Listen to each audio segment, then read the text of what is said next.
esprit ñëw na. Mon école Numéro est 5, on fort a Fatma. jolie, elle Numéro m'apprend 6, à Mangala. être polie. Numéro 7, La maîtresse est si Numéro gentille, 9, tous Khoudia les Ndiaye. Et enfants lui enfin, numéro 10, sourient. Arnaud GM. Mon école est fort jolie, elle m'apprend à être polie. La maîtresse est si gentille, tous les enfants lui sourient.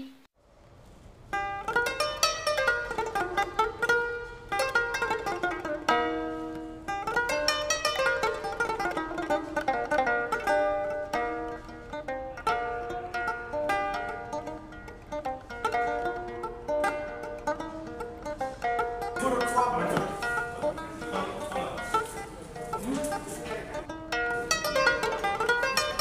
numéro 4.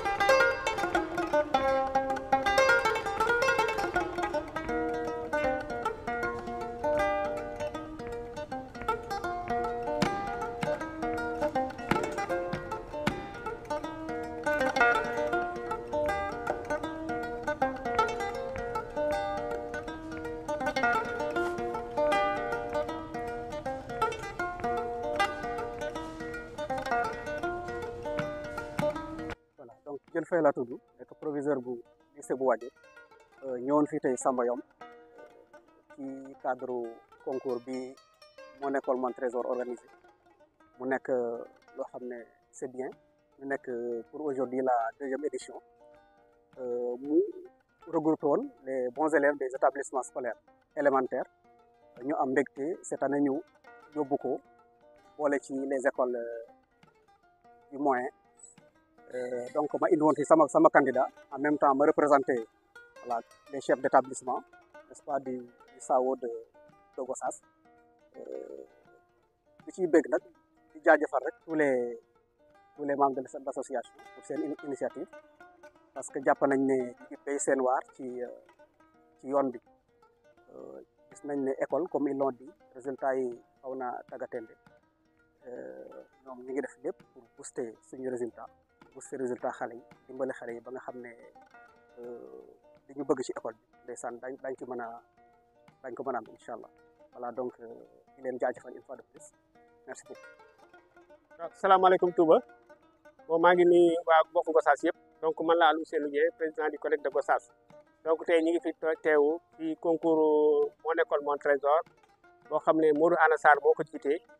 ci kii boo xam ne depuis daaw mi ngi yëngu tey nag c'est la deuxième édition pour organiser un concours pour nos élèves de l'élémentaire donc di ci bëgg bu baax a baax parce que lii day permettre suñu xale yi gën a compétitif donc loolu lu baax la ñu leen di remercier bu baax a baax à mon nom de président de collègue maa ngi remercier le président Modou Ana Sarr ak mbooleem membre kii di association bi donc di leen wax rek noonu la yal na leen li ñu commencé nii yàlla nañu ko commencé bismillahi rahmaani rahim eggale ko si alhamdulilahi rabil alamin kontaan nañ trop ñu ngi remercier également l'inspecteur de l'éducation et de la formation yi nga xam ne également moo ko chapeauté donc normalement inspectrice Soxna Diop fii la waroon nekk mais d'un moment à l'autre dina ñëw donc ñu ngi remercier ñëpp donc di kontaan ci concours bi daal donc que le meilleur gagne merci. salaamaaleykum mbokki Gossas salaamaaleykum mbokki département bi di nuyu également mbokki diaspora bi sax laay wax parce que esprit Gossas nekk na maanaam presse locale boo xamante ne bi dañ koy seetaan partout à travers le monde j'allais dire avant tout di la féliciter d'abord ci sa disponibilité mais aussi di rendre un vibrant hommage à ces initiateurs mooy ñi nga xamante ni ñoom ñoo créé idée bi benn association boo xam ne mu ngi tudd mon école mon trésor ubbi ay buntam nag ñëpp a ci bokk képp koo xamante ni parent d'élève nga rek yaa ngi ci biir élèves yaa ngi ci biir enseignant yaa ngi ci biir bon man maa ngi tudd Aline Fall nekk directeur école Soumbel Kër Laati dans la commune de Patal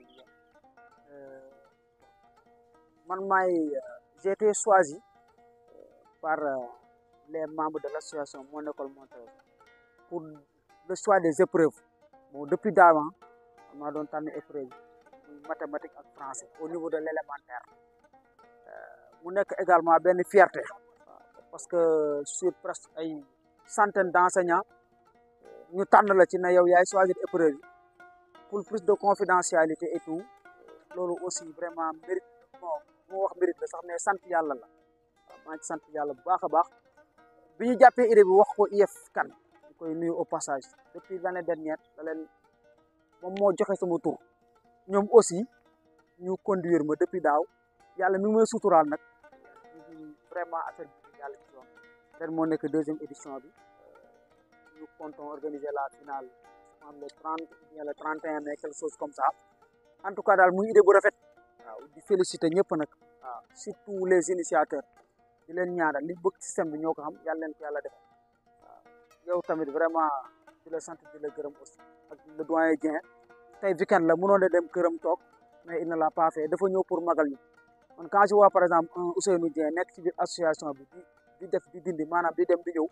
man je me dis que en tant que peut-être jeune entre guillemets parce que léegi pas là en tant que jeune enseignant dama ci jàpp waaw parce que en tout cas Dieng référence la daal wax dëgg yàlla man boo ko gisee à chaque fois muy ànd ak booy dem di dugg man bu ma bëggee toog sax du ma ko mën voilà donc loolu laa ni woon naa ko ci sànni ay kàddu sant laal ak ngërëm voilà je vous remercie. voilà asalaamaaleykum mbokku Gossas Esprit Gossas TV asalaamaaleykum mbokku département bi asalaamaaleykum chers parents chers élèves maa ngi tudd Modou Sène nekk enseignant à l'école élémentaire de Kër El Hadj nekk aussi le responsable de la commission pédagogique de l'association Mon École Mon Trésor di wax ne defu ndardu di sant yàlla ci la ñuy commencé sant yàlla bu baax moom mi nga xam ne moo ñu may ak tal ak fekke ba ñëwaat mën a ñëwaat tey bis bi nga xamante ni bis bu am solo la non seulement ci ñun en tant qu'enseignant mais aussi pour l'association Mon École Mon Trésor di benn association boo xamante ni ay jeunes enseignants ñoo ko créé depuis daaw muy œuvre ci ay activités yu bari tey nag ñu ñëw ci wàllum pédagogie journée pédagogie la mooy suñu wàllu concours boobu nga xam ne mooy concours d'excellence bi ñu commencé woon daaw yàlla mayoon ñu réussir ko vraiment ren ñu ñëwaat pour deuxième édition bi pour dabbaliwaat ko te concours boobu li nga xam ne nii rek moom moo ko tax a jóg mooy jàppale suñuy élèves yi nga xamante ni amuñu dul ñoom te ku ne xam ne ni jeunesse mooy avenir u pays kon ku ci nekk li nga mën ci ñoom di ko def aussi da ciy baax à notre niveau ici ñu gis ne dafa am ñaari discipline yoo xam ne dafa am problème au niveau de l'école muy le français mais aussi muy les mathématiques bi ñu xalaatee ñu ne pourquoi pas ñu créer un concours d'excellence boo xam ne non seulement day pousser aux élèves ñu def ay recherches gën a mën a jàpp ci matières yooyu pour mën ci perfectionner wu mën ci gën a am ay xam-xam am ci ay pour mën ci avancer ñu ne nañ créer concours bi nag bon li ko tax a jóg mooy jàppale élèves yi pour ñu bëgg matière yooyu mais jàppale élèves yi aussi pour li nga xam ne mooy ay concours généraux nga xam ne ay sénégalais rek ñoo koy def pourquoi pas ñu ne ñun au niveau de Gossas suñuy élèves ici à Gossas mën di participer ci concours yooyu noonu pour mën a gën a mën a yegg ci niveau boo xam ne moom la doomu réew mi yëpp di yegg mooy en mathématiques et en français mooy concours boo xamante ni tamit wax dëgg yàlla daal bi ñu ko defee gis nañ ci ndam parce que am nañ ci ay candidats yoo xam ne ñoo nekkoon ay lauréats jàll nañ ci concours généraux yooyu ñu wax pourquoi pas ren tamit ñu suñuy candidats yi nga xam ne ñooy nekk lauréats yi aussi war a mën a jàll ci yooyu noonu donc di wax ne nag ren dañ ko yaatal au lieu ñu yemale ko Gossas comme daaw ren dañ ko yaatal dugg ci département bi yëpp ça veut dire boole ci CM yëpp loolu moo tax ñu mën a am ñetti pôle ñu am le pôle de Colobane le pôle de Wadiour mais aussi le pôle de Gossas pôle Wadiour mu ngi regroupé CM yi bokk ci arrondissement Wadiour yëpp pôle Gossas regroupé CM yi ne Gossas ak CM privé yi ak public maintenant aussi le pôle de Colobane moo regroupé l'ensemble des CM yi nga xam ne ñoo nekk au niveau de Colobane maintenant au sortir de cette journée nga xam ne mooy la phase éliminatoire dañuy jël dans chaque pôle les 2 meilleurs yi nga xam ne ñoo génn ci pôle bu ci nekk ñu boole leen ñu demaat final léegi nag à la finale ñaar ñi nga xamante ni ñooy génn ci discipline bu ne muy en mathématiques et en français ñaar ñooñu la ñuy jox ay lot ñoom la ñuy récompenser ci jour final bi bu dee niveau élémentaire moom benn pôle la ñu am muy au niveau de la commune duggaguñ ci département bi mais peut-être les années à venir dañu am temps dugg ci département bi mais cette année-ci dañoo jëlaat école privée yi école publique bu Gossas ñoom la concerné niveau CM2 foofu tamit suñu paree chaque discipline les 4 meilleurs ñoom la ñuy boole ñu def finale à la finale maintenant 2 meilleurs yi la ñu jël ñu récompensé leen di wax rek ne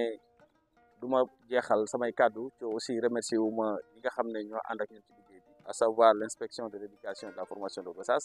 mooy IEF ak le pôle d' inspecteur mais aussi suñu collègues enseignants yi nga xam ne ñoo ngi ci dëkk bi à savoir les collègues de l'élémentaire mais aussi ceux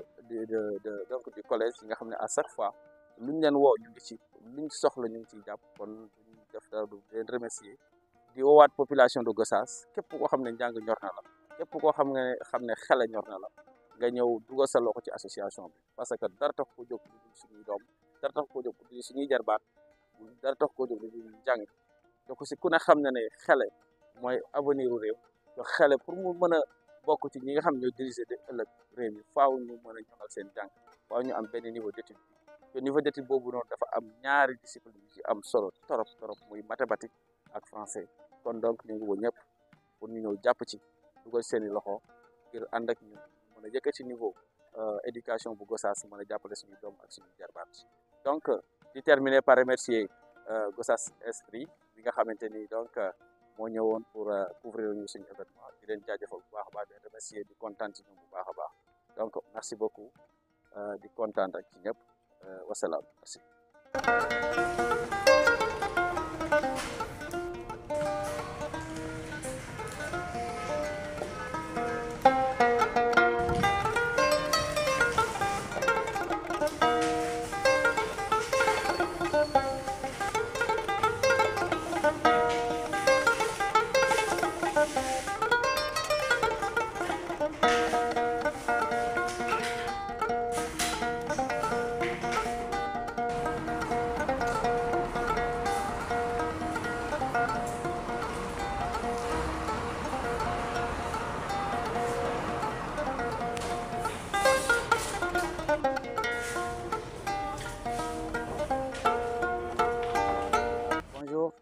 Chers internautes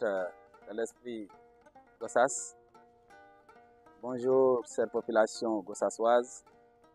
bonjour chers parents, bonjour chers élèves. Donc je commencerai par me présenter. Je m'appelle Modou Sène, enseignant à l'école élémentaire de Kër El Hadj, IEF de Gossas. Donc je commencerai mes propos par rendre grâce à Dieu au nom de l'association Mon École, Mon Trésor, qui nous a permis donc d'être là aujourd'hui pour la 2e édition de notre concours d'excellence, dénommé Gossas Excellencies Award, qui est un concours d'excellence en mathématiques et en français. Un concours qui a comme objectif de créer l'esprit de compétitivité chez nos enfants, chez les élèves, mais aussi de stimuler donc le culte de l'excellence et aussi à préparer nos élèves aux différents concours généraux, à savoir le concours d'entrée au lycée d'excellence de Diourbel, l'entrée à l'école Mariamoba, mais aussi à l'école à l'INAC. On a vu donc que nos enfants, nos apprenants ont des difficultés sur ces disciplines en français et en mathématiques. L'association Mon École, Mon Trésor, c'est un de ses objectifs qui est donc la pédagogie, mais aussi l'enseignement en général, a opté donc maintenant de créer ces genres de concours pour non seulement aider les élèves à se préparer à ces concours-là, aux concours généraux, mais aussi à cultiver l'excellence en un. Cette année-ci, donc, nous sommes à notre 2e édition. L'année dernière, qui était une première, donc on s'était limité tout simplement au niveau de la commune de Gossas. Mais cette année-ci, on a jugé nécessaire que donc,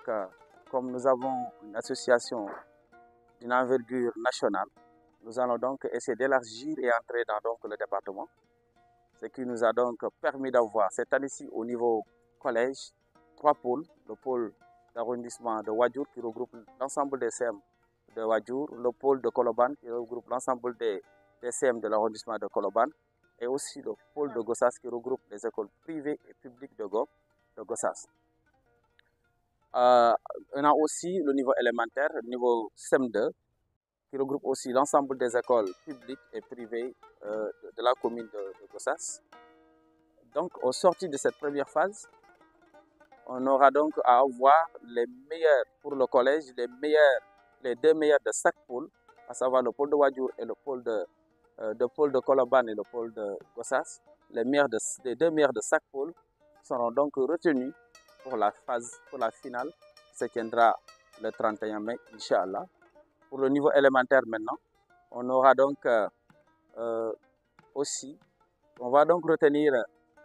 pour chaque discipline 4 élèves qui vont donc compétir pour la finale. Cette première phase qui est la phase éliminatoire. Les candidats qui seront retenus maintenant donc, vont faire donc, la phase finale. Au sortir de cette phase maintenant, les deux meilleurs élèves de chaque discipline seront récompensés. Et donc, ce n'est pas le moment pour dire donc, les récompenses, mais on veut que nos candidats, nos chers candidats, sachent qu'il y a donc de très grosses récompenses qui les attendent, de très importants lots. Donc, je les encourage aussi, je les conseille de travailler davantage pour être maintenant parmi les meilleurs qui seront récompensés le jour de la finale. Et dire aussi, je ne saurais pas donc terminer sans remercier aussi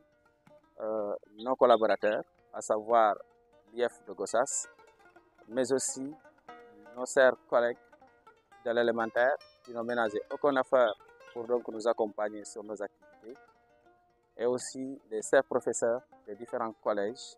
qui non seulement donc, sont toujours en phase avec nous sur nos activités, mais aussi nous accompagnent pour la correction et la bonne marche donc, de cette activité phare de l'association Mon École, Mon Trésor, qui est le concours d'excellence.